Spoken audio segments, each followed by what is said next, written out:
it all, yeah. You could be everything that I need. I finished watching K-pop Demon Hunters a while back, and I kept on thinking to myself, even though this is a kids family friendly movie, there's something much darker going on.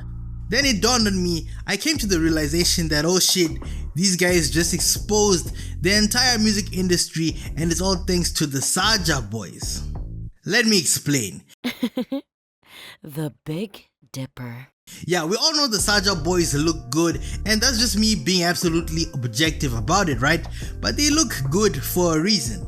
These guys are idols, yeah, K-pop idols if you will, but they are basically idols or deities or gods to their fans.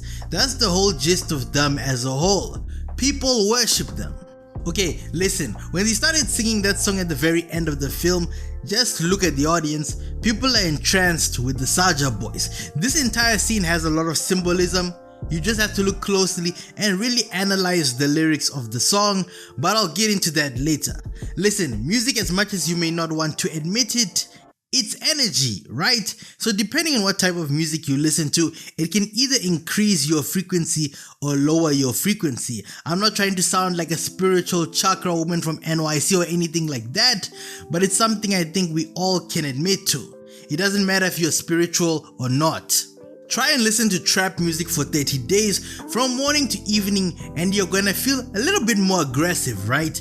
You just might think of punching someone in the face the next time you're out and about in public. You're gonna have somewhat of a more volatile personality and maybe, just maybe try for 7 days, listen to, I don't know, some pop songs. Listen to an upbeat song by Doja Cat or Sabrina Carpenter and your mood is gonna be uplifted because music is energy. So going back to the scene at the end of the film, pay close attention to the facial expressions of people in the audience.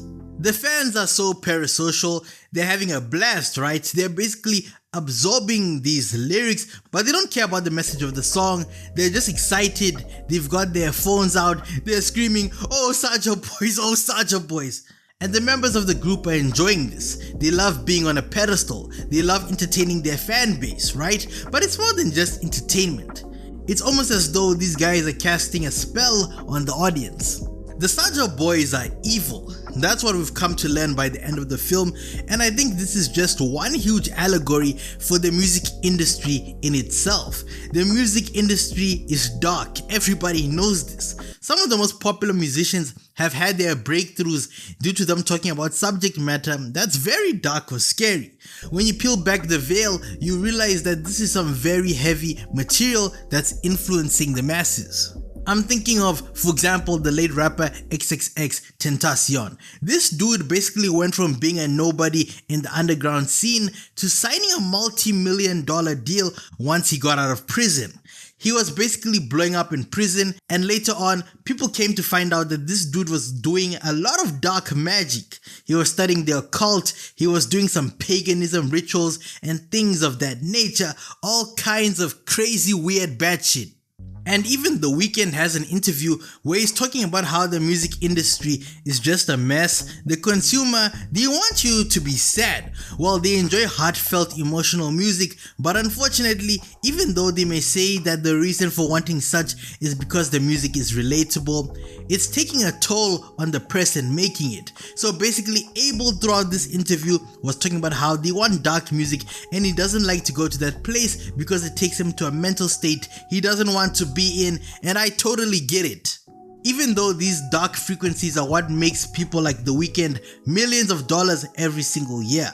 Like I said, we're going to dissect the lyrics that the Saja Boys were singing at the end of this film. I'm not going to say them verbatim because I don't really remember them and I'm too lazy to read them word for word, but some of the lyrics are along the lines of, "You gave me your heart, now I want your soul." Like, come on, it's right there in your face. They're not even trying to hide it. And it's funny how they're saying these things to a crowd of people and nobody really cares. People are just screaming, they're happy to be at this concert and have their few hours of escapism, cause reality sometimes just sucks ass. Anyways, that's just how it is for most pop stars or most superstars, right? You can be listening to a song about murder, about a guy catching bodies, and you won't really care. You'll be like, yeah, murder music, what? What? pulled out the Glock 40 and made his body twitch. What? But slowly this is going to affect your personality. And of course it's the same with women, right? The Saja Boys are just on the male side of things, but think of today's music industry, think of 10 huge female artists. They don't necessarily have to be pop stars, but it follows the exact same mold and blueprint, right?